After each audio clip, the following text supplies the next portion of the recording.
गोर लगै छी। हम चमचम मैथिली गीत में अहाँ सबके स्वागत करै छी। आइ हम एगो जितिया के गीत कहै छी, सब गोटा सुनब, ध्यान से देखब और नीक लागत त हमर चैनल के सब्सक्राइब और वीडियो के लाइक जरूर क देब। अभी गेलै जितिया बरतिया, चलू पूजन सखिया। अभी गेलै जितिया बरतिया, चलू पूजन सखिया। माछो मंगाएबा, चटनी कराएबा।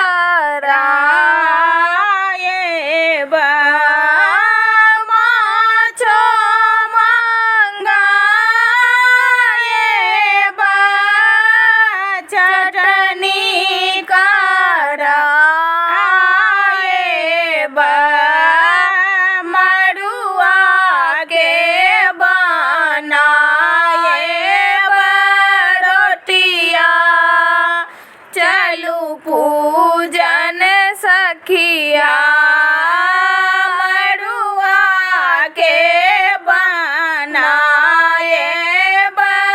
रोटिया, चलू पूजन सखिया।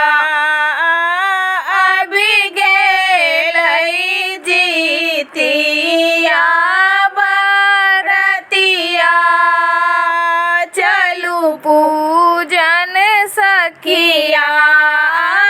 चूड़ा चढ़ाएबा, तेल घड़ी चढ़ाएबा।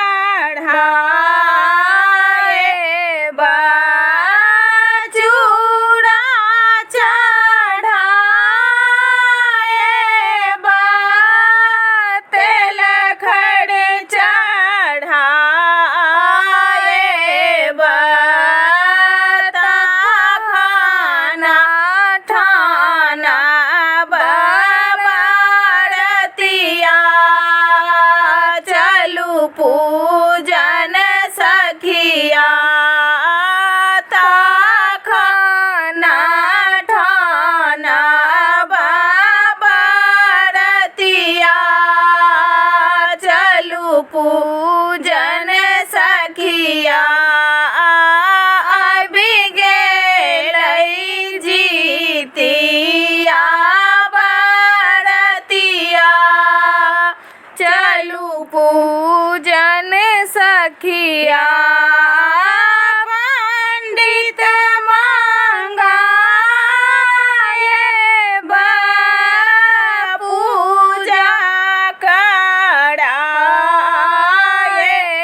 पूजन सखिया अभी गेलै जितिया बरतिया चलू पूजन सखिया।